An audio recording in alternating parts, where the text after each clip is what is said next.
I have a lot of trouble on camera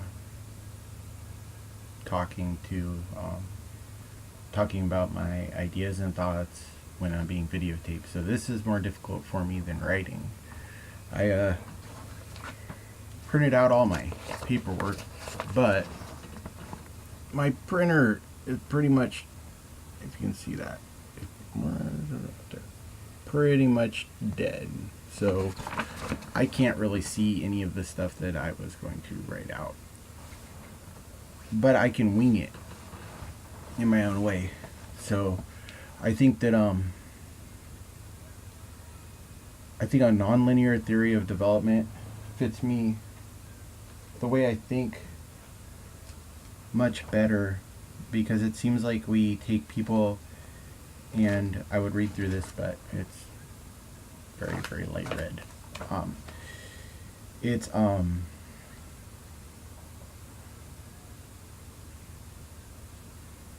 seems like a linear theory of development, no matter which one we choose, can be damaging, because we label people as being,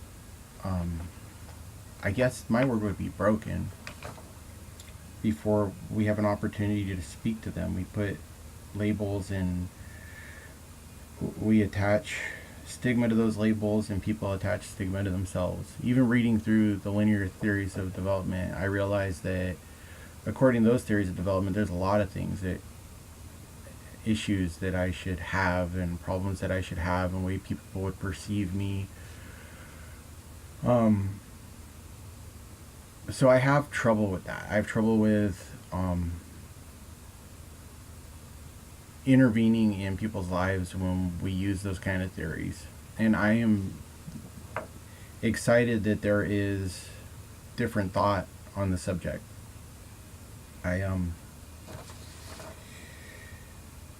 It seems to me like the relational worldview, a nonlinear theory of model of human development, are both things that would be great in interacting with children and families.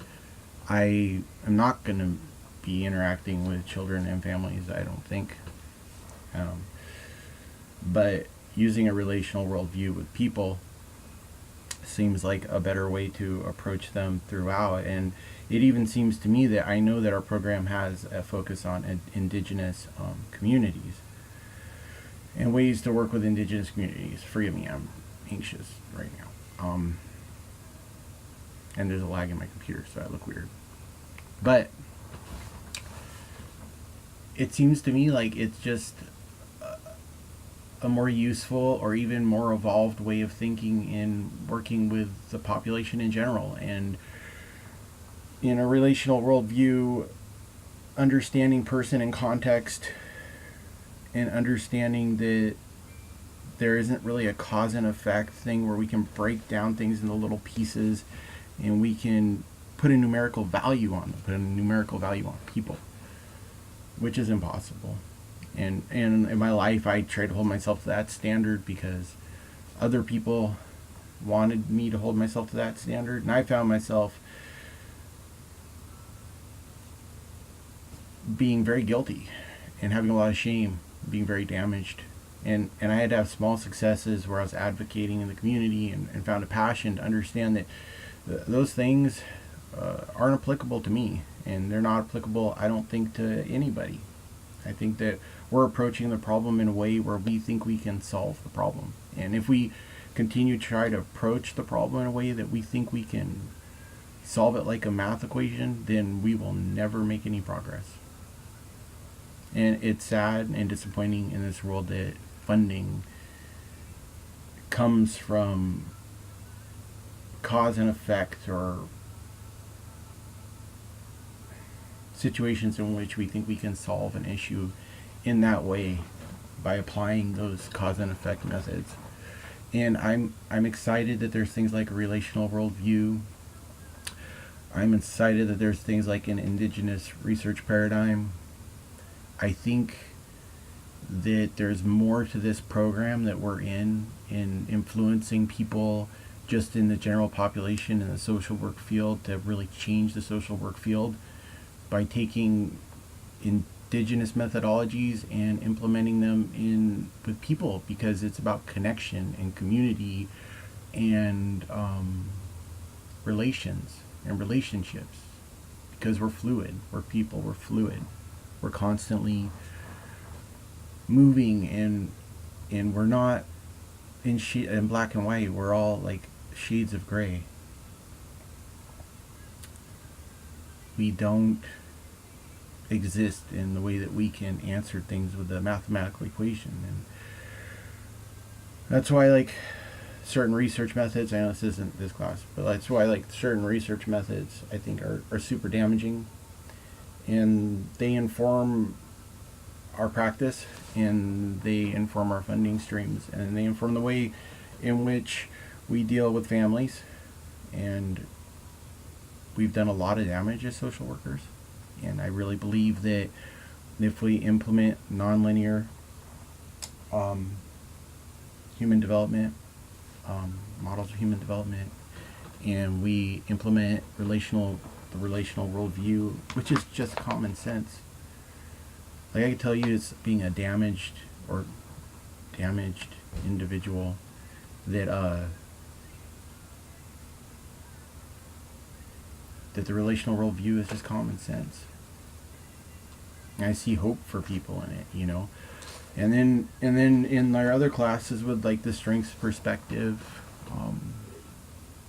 I think that all these things are applicable and can be combined in a way to create what I want to create, which would be my theoretical perspective, which would be a program in which you could implement something like a strengths perspective, a relational worldview combined with some harm reduction, and community involvement in multi-tiered organizational approach to substance use and homelessness.